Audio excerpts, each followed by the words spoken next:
for how other high-density cities around the world can transform to a sustainable transport future.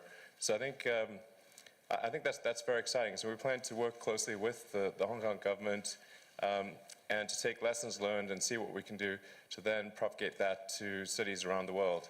So we're very excited about the partnership with Hong Kong. Yeah, and because Hong Kong is such a densely packed city, there's no range anxiety in Hong Kong, but that's not the only factor behind the popularity of the Tesla. What are the other factors? Sure. Well, I think certainly the range not being an issue is one factor, although that is counterbalanced by challenges with charging. Yeah. So one of the things that we need to work through, and this is a challenge that any other dense city in the world has, is as you have more and more electric vehicles on the roads, you have to find some place to charge them. And the ideal place to charge the car is at your home or office, essentially the same place that you charge your phone. But this is challenging because a lot of apartment buildings, well, most apartment buildings didn't anticipate having that level of power in the garage. And sometimes the parking spots float around, they're not consistent. So it's going to be quite important to get the power to the buildings that need it, and figure out a good and convenient way for people to charge at home.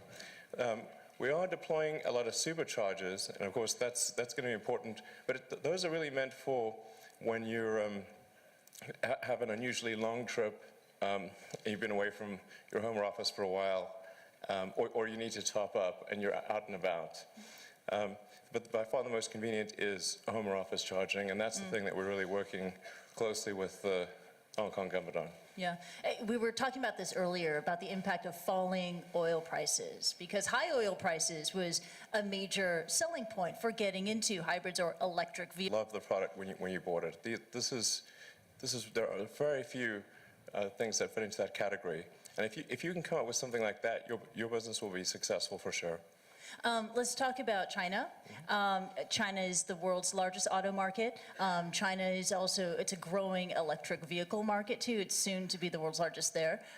World's largest carbon emitter. We've seen the return of the so-called airpocalypse and crazy bad air days in places like Shenyang and Beijing, especially during the wintertime. China needs your technology. Is China really aware of that? Do you get that sense? And if you don't mind, if you could hold the mic a little bit closer. Sorry, yeah, absolutely. I see it's very high gain. Okay.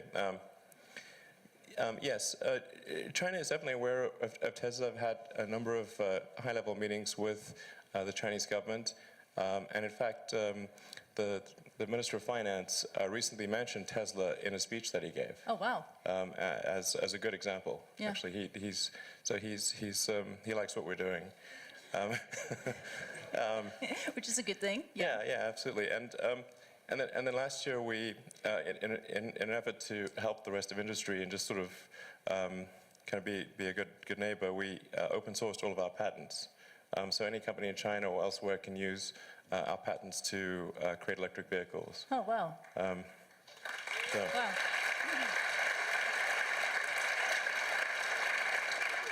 And what you're doing there just really underscores a theme that emerged at the latest climate change conference in Paris, the debate on whether developed countries should be doing more to help developing countries, when the goal is a general shared goal. And you're saying a company from a developed country should be doing that little bit more in a market like China. I agree, although quite frankly, I think China is quite well developed. It's quite developed, I mean, you know, let me tell you, China has better highways and definitely better trains than the United States. Yeah. By far, okay. In fact, I had a great experience taking the bullet train from Beijing to Xi'an to see the Terracotta Warriors. Cool. Yeah. Oh, it was a great experience. Yeah. So I think there's a lot of opportunity there. I think the challenge for Tesla is that in China we need to establish sort of a local partnership. Yeah. And so we're going to kind of figure that out. there is the issue of pollution in China, the need for sustainable energy solutions in China. Gridlock is a huge issue in places like Beijing. I don't know if you've been stuck in Beijing traffic. I've been stuck in Beijing. Yeah, it's pretty crazy. Everyone here who's traveled to China, you're stuck in, it's pretty crazy. Can Tesla Autopilot provide some sort of a solution to that? Well, I think Autopilot can certainly take the edge off. Because our autopilot capability right now is really good in two scenarios. Either we're on a highway where there's no traffic and the lines are quite clear, or in heavy traffic. So it's super good in heavy traffic. Not that I'd recommend it, but you can read a book or do email. Is what I've found. I've heard people say. So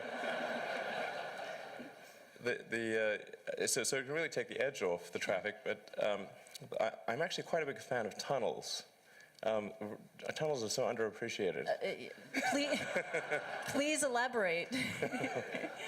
Well, the fundamental problem with cities is that we build cities in 3D. Yeah. I mean, you see you've got these tall buildings with lots of people on each floor, but then you've got roads which are 2D. Yeah. So that obviously just doesn't work. You're guaranteed to have gridlock. But you can go 3D if you have tunnels. And you can have many tunnels crisscrossing each other with maybe a few meters vertical distance between them, and completely get rid of traffic problems. And it's my understanding that actually Hong Kong is in the process of building some tunnels, and I was very pleased to hear that. But that really is the solution for solving traffic in major cities. Yeah, you can also go 3D with flying cars. You can. But that's not going to happen for a long time.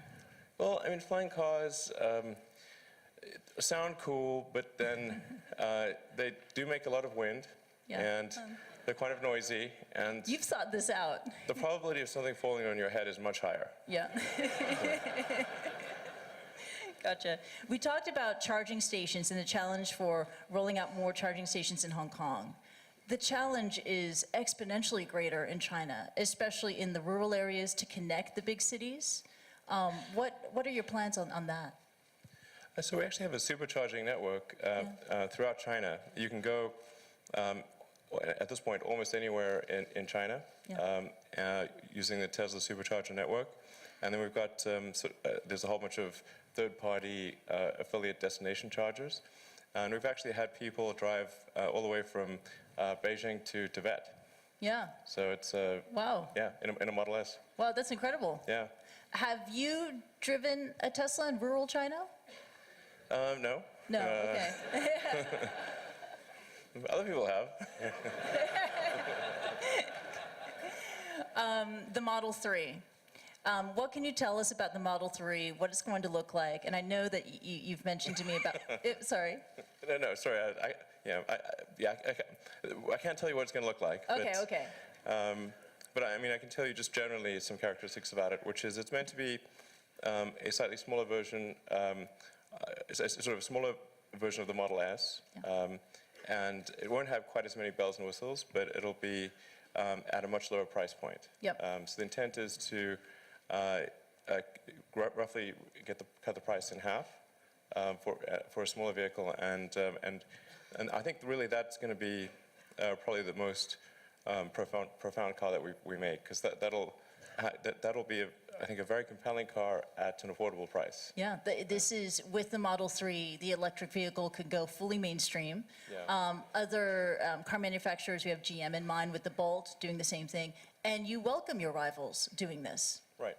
Yeah. The goal of Tesla from the beginning has been to accelerate the advent of sustainable transport. So we actually did some partnerships. We did one with Mercedes and one with Toyota, and open source IP and everything. So the whole purpose of it was really to accelerate the advent of sustainable transport. So it's always great to hear when other car companies are making electric cars. Yeah, including car companies inside China. Yeah, absolutely. Are there any Chinese electric car vehicle makers that are capturing your attention, or? Well, we don't think too much about what competitors are doing. Yeah. Because I think it's important to be just focused on making the best possible products. It's sort of maybe analogous to what they say about, if you're in a race. Yeah. Don't worry about what the other runners are doing. Yeah. Just run. Yeah. But, to push that metaphor even more, are you afraid that whoever's hosting the race could tilt the race in favor of the Chinese racer?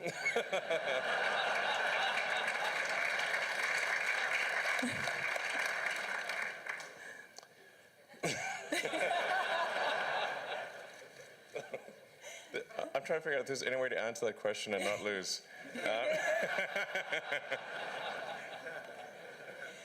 You get one pass during this interview. If you'd like to take the pass, you could take that pass. I'll pass with that one. Okay. I basically just message people. Yeah. And send pictures, pictures and text. Got it. Can you do other things? Now, recently, I did a panel discussion in Beijing with a group of technologists, and the subject came up, or I brought up the question, can there be an Elon Musk in China? And the answer was no. And it was because of, and this is according to Kai-Fu Lee, former head of Google China, who started Microsoft Research in Beijing, and he said it's because of the education system in China. It emphasizes too much rote learning. You are Elon Musk. What do you make of that? I mean, do you agree with that? Well, I actually, obviously, are a number of very successful entrepreneurs in China. Yeah, Jack Ma, Pony Ma, that's right. Yeah, exactly. So I think, I'm not sure I would entirely agree with that. Yeah. But it is generally true that innovation comes from questioning the way things have been done before. Yeah. And if in the education system you're taught not to do that, that will inhibit entrepreneurship. Being able to question what you're being taught, being able to... Yeah. I mean, just, saying, well, is there a better way? Yeah. To ask that question. Yeah. Let's talk about innovation at Tesla. A few more questions there. So we talked about Tesla Autopilot. There's also Tesla Summon, and I love that name, the Summon, where Right. you summon the Tesla with your mobile phone. And, we did talk about this earlier. I know that there's a big... For each floor. Now there's no manual controller for elevators. Yeah. I think it's going to seem the same way for cars. Yeah. And how about the way consumers interact with driverless cars? How many consumers will choose to own their own car versus signing into a networked fleet of driverless cars? I think probably still most people will own their own car. Yeah. But there will be, it's hard to predict the exact percentage, but I think probably roughly 60–70% of people will probably want to own their cars, and we'll call it 2/3 own, 1/3 share. This is a complete, shooting in the dark guess, but Yeah. I think still most people will want to own their own car. Yeah. But they also may choose to add it to the shared fleet and then take it out of the shared fleet at will. Yeah. And you don't see that as a threat to your business model? No, I think just as long as we make great autonomous cars. Yeah. It's just additional options for the consumer. Yeah, it's just adding functionality that I think people will consider quite important in a car in the future. I've said this before, but I think in the long term, owning a car that does not have autonomous capability will be a bit like owning a horse. Yeah. I mean, you sort of own a horse for sentimental reasons, but not, not for actual transport. Yeah, yeah. Let's talk about the futuristic-looking Model X. And a question that many Hong Kongers have is, can I park this thing in my parking garage? Because of those falcon wing doors. What's your answer to that? Yeah, actually, the falcon wing doors are double hinged. Yeah. So we call them falcon wing instead of gull wing. because they have a dual-acting hinge. So they can open in a tighter space than almost any door, and certainly more than a tighter space than a conventional door. If you can physically fit between your car and a Model X, then you'll be able to get in the Falcon Wing door. Yeah, and it looks beautiful. And I love I mentioned this again when we talked yesterday. I love the Back to the Future series. It reminds me of the DeLorean, which I know I should not compare Tesla to. You know, it looks sci-fi, it looks cool, but it also, and this is important, it serves a design purpose. What is that purpose? Yeah, so the Falcon Wing door is designed to improve accessibility of the third row. I mean, typically in a three-row car in an SUV, it's quite difficult to access the third row directly. You have to fold up the second row seat, and you really somehow have to move the seat back of the second row, which if you've got sort of a child seat in the second row, can make it really inconvenient to access the third row.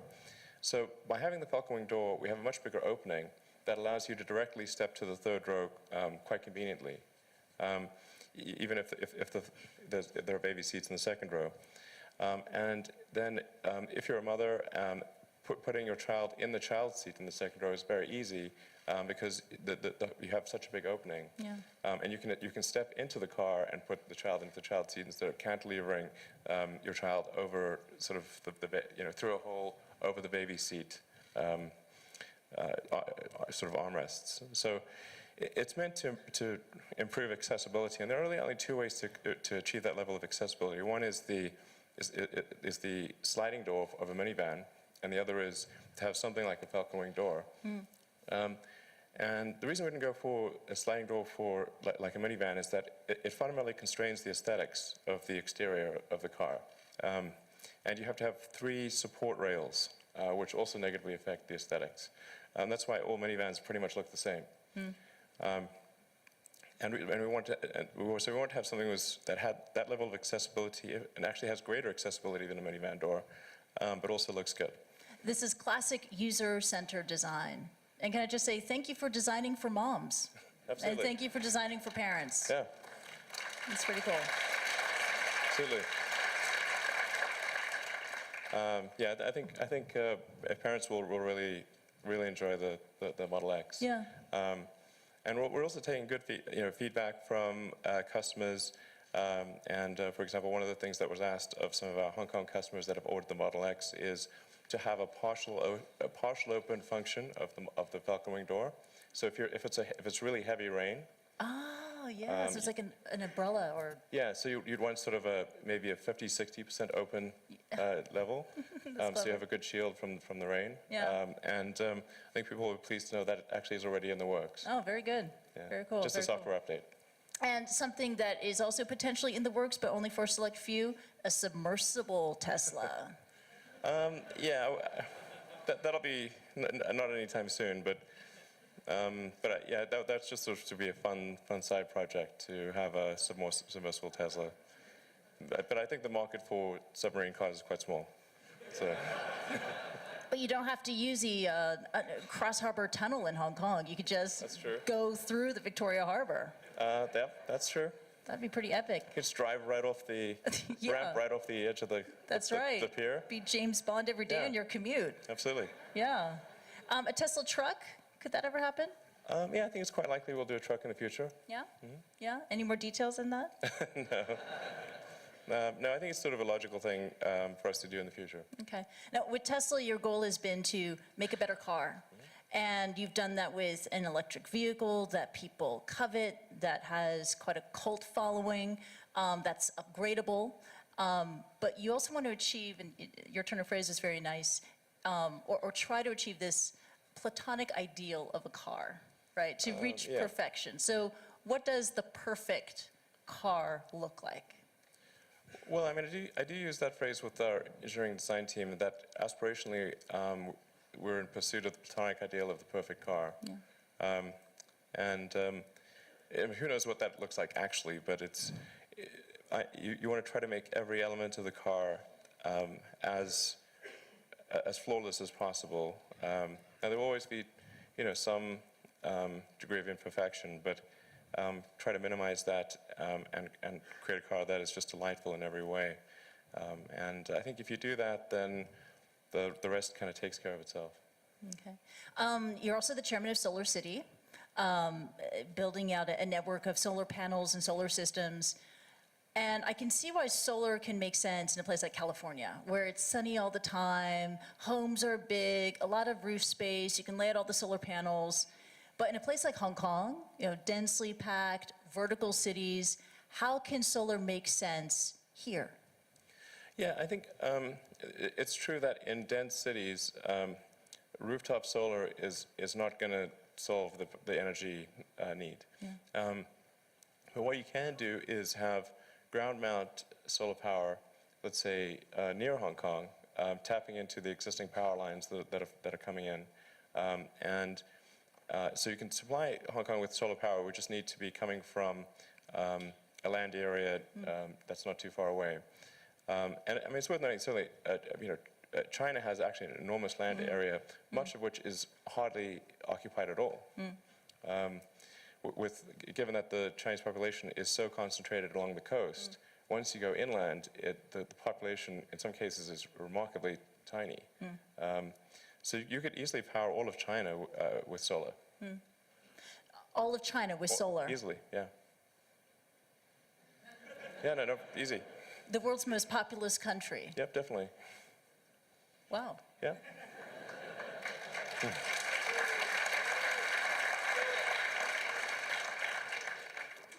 Okay, let's go even more way out there and talk about SpaceX. You're the CEO of SpaceX, and you've said that your ultimate goal is to get humankind to Mars. I've heard your response to the question, but these guys need to hear it. Why is Mars important? Why does Mars matter? Sure. Well, I think it's really a fundamental decision we need to make as a civilization.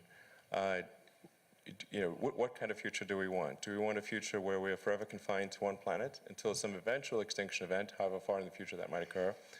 Or do we want to become a multi-planet species and then ultimately be out there among the stars and be among many planets, many star systems?